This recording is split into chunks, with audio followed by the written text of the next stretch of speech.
Hello friends, हमारे YouTube channel Himachali trails में आपका स्वागत है और हम आपको लेकर चलेंगे चंबा।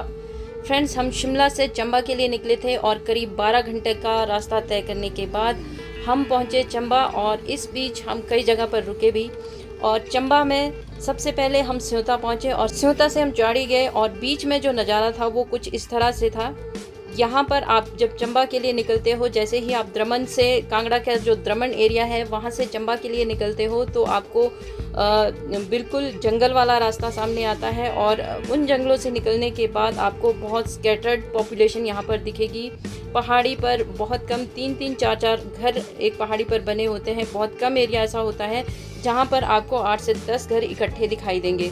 तो चंबा में सबसे बड़ी खासियत यही है कि यहाँ पर जो पॉपुलेशन है वो है तो काफ़ी ज़्यादा, लेकिन वो इतनी ज़्यादा स्कैटर्ड है कि एक साथ आपको कभी कहीं पर भी किसी भी पहाड़ी पर आपको वो नज़ारा देखने को नहीं मिलेगा जो आमतौर पर आपको हिमाचल के दूसरे डिस्ट्रिक्ट में देखने को मिलता है। जैसे कि अगर आप शिमला आएंगे, कांगड़ा जाएंगे तो वहाँ पर हर पहाड़ी पर आपको घर ही घर नज़र आएंगे, लेकिन चंबा में आपको एक अलग ही नज़ारा देखने को मिलता है। ये आप देख सकते हैं कि सामने आपके कैसे घर बसे हुए हैं, कैसे लोग रहते हैं यहाँ पर। और यहाँ की जो लाइफ है वो काफ़ी टफ होती है क्योंकि यहाँ पर जो एरिया है वो काफ़ी इंटीरियर में है। हालांकि यहाँ पर सड़कें अच्छी खासी बनी हुई है, लेकिन जो सुविधाएं हैं वो काफ़ी कम है और काफ़ी दूर दूर तक लोग बसे हुए हैं। जब हम सियोता से चौड़ी के लिए निकले थे तो रास्ते में रोड ख़राब था और हमारी बस का टायर फट गया था। इसके बाद ड्राइवर ने जो है बस जैसे तैसे वर्कशॉप तक पहुंचाई और वहां पर टायर बदला गया। फिर हम चौड़ी पहुंचे। चौड़ी में हमें एक स्कूल में जाना था, वहां पर बच्चों से मिलकर हम आए और वहां से वापसी में हम पहुंचे लाड़ू। लेकिन लाड़ू से हमें चंबा जाने के लिए उस समय कोई भी बस नहीं थी। जो बस थी वो काफ़ी लेट थी, तो वहाँ पर एक फॉरेस्ट्री की बस लगी थी। हमने उनसे रिक्वेस्ट की स्पेशल कि वो हमें अपने साथ लेकर जाए। तो फॉरेस्ट्री के जो स्टूडेंट थे उन्हीं की बस में हम गए और ये नज़ारा आपके सामने है कि जो चौड़ी से जब हम लाड़ू पहुँचे तो लाड़ू से चंबा के लिए जाते हुए किस तरह का नज़ारा आपके सामने है। यहाँ पर सड़कों पर ट्रैफिक भी आपको बहुत कम दिखाई देगा, खाली सड़कें होती हैं। ज़्यादातर जो रोड है वो सिंगल रोड होता है, यानी कि इस पर डबल लेन नहीं चल सकते हैं। अगर सामने से कोई बस आती है या गाड़ी आती है तो बहुत ही सावधानी से आपको जो है पास लेना पड़ता है, क्योंकि एरिया काफ़ी जो है वो टफ़ है और कभी भी कोई भी दुर्घटना हो सकती है जिस तरह के यहाँ पर रोड है और जिस तरह का यहाँ का एरिया बना हुआ है। तो ये बस से आप देख सकते हैं कि बस से जब आप जाते हो तो इस तरह का कुछ नज़ारा आपके सामने आता है। ये चंबा से पीछे जब आप पहुँचते हो कुछ 20-25 किलोमीटर, तो वहाँ से आपको इस तरह का नज़ारा दिखना शुरू हो जाता है। ये बहुत कम बाज़ार आपको रास्ते में मिलेंगे। 1 या 2 जगह ऐसी होगी जहाँ पर आपको कुछ दुकानें मिलेगी और अगर आपको पानी या कुछ खाना पीना है, पानी पीना है तो इन्हीं जगहों पर मिलेगा, क्योंकि इससे आगे जो है फिर सड़क वीरान है और आपको कोई भी साधन नहीं मिलेगा। ये आप देख सकते हैं, ये है चंबा की शान रावी नदी। चंबा जो है मैक्सिमम रावी नदी के आसपास ही बसा हुआ है। ज़्यादातर पॉपुलेशन जो है चंबा की वो रावी नदी के आसपास ही बसी हुई है। इसके साथ जो पहाड़ियाँ हैं उसी पर जो है चंबा पूरी तरह से बसा हुआ है। चंबा और रावी का काफ़ी गहरा संबंध है। ये आपके सामने शानदार नज़ारा है रावी नदी का। रावी नदी जब आप चंबा के एरिया में एंटर करते हो तो ये आपको इस तरह से दिखनी शुरू हो जाती है। ये काफ़ी गहरी नदी है। अधिकतर चंबा जो है रावी नदी के आसपास ही बसा हुआ है।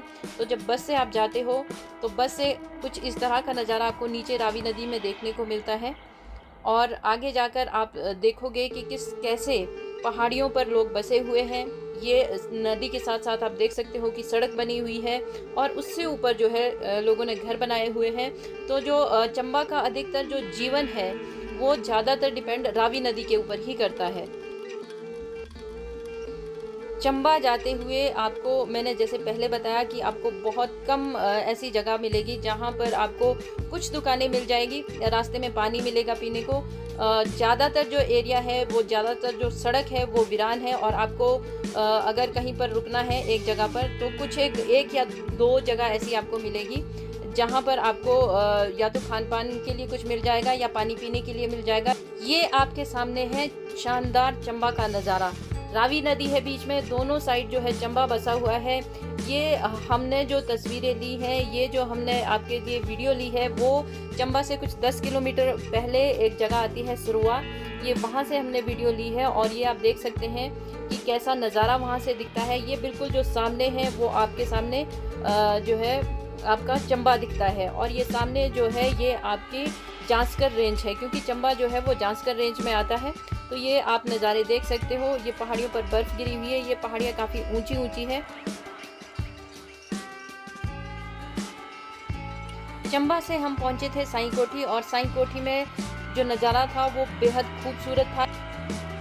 यहाँ पर हमारी मुलाकात हुई रिटायर्ड कैप्टन रामलाल जी से। उन्होंने हमें बताया कि यहाँ से पांगी जो है वो 80 किलोमीटर दूर था। ओके। इसके बाद पांगी घाटी को जाती है रोड, यहाँ से कोई 80 किलोमीटर है पांगी, और ठीक है सर। पास की भी है, लोग आते हैं टूरिस्ट यहाँ पर। ठीक सर, थैंक यू। साईं कोठी से वापस हम पहुंचे तीसा, और तीसा से हम कलहल पहुंचे, और कलहल के बाद हम एक शानदार जगह पर पहुंचे, वो थी कोहाल।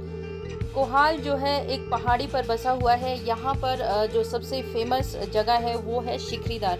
शिखरीदार वही जगह है जहाँ पर सीमेंट प्लांट को लेकर विवाद चला हुआ है। यहाँ पर जो है सीमेंट प्लांट लगाने की तैयारी चल रही है, लेकिन यहाँ के जो लोकल लोग हैं वो इस सीमेंट प्लांट को बनाने के लिए तैयार नहीं है। वो इसका काफ़ी लंबे समय से विरोध कर रहे हैं। इसके बावजूद यहाँ पर जो है सीमेंट प्लांट लगाने की तैयारी की गई, और यहाँ पर अभी भी जो है वो काम जो है आधा अधूरा है, क्योंकि जो स्थानीय लोग हैं वो इसको बनाने की अनुमति नहीं दे रहे हैं। तो यहाँ पर ये काफ़ी ऊंची पहाड़ी पर कोहाल बसा हुआ। कोहाल में जो लोग हैं वो काफ़ी दूर दूर से आते हैं, यहाँ पर ट्रैकिंग करने के लिए आते हैं। यहाँ पर शिखरीदार पर एक अच्छा ट्रैक है जहाँ पर लोग काफ़ी दूर दूर से आते हैं ट्रैकिंग करने के लिए, जो ट्रैकिंग के शौकीन हैं। ये एरिया काफ़ी सुंदर है। हालांकि यहाँ पर पहुँचने के लिए आपको सीधे सड़क से ऊपर जाना पड़ता है। बिल्कुल पहाड़ी पर बसा हुआ ये एरिया है। वापसी में जब आप नीचे आते हो तो रास्ते में आपको बाज़ार मिलेगा। जब मेन सड़क में आते हो तो पुखरी या बाज़ार आपको मिलेगा, वहाँ पर आप कुछ भी खा पी सकते हो, क्योंकि इससे आगे चंबा तक आपको कम ही ऐसी जगह पर मिलेगी जहाँ पर आपको खाने पीने की सुविधाएं मिलेगी। तो अगर आप कोहाल की साइड गए हो तो आपको यहाँ पर जो कुछ अगर खाना पीना है तो आप पुखरी में खा सकते हो।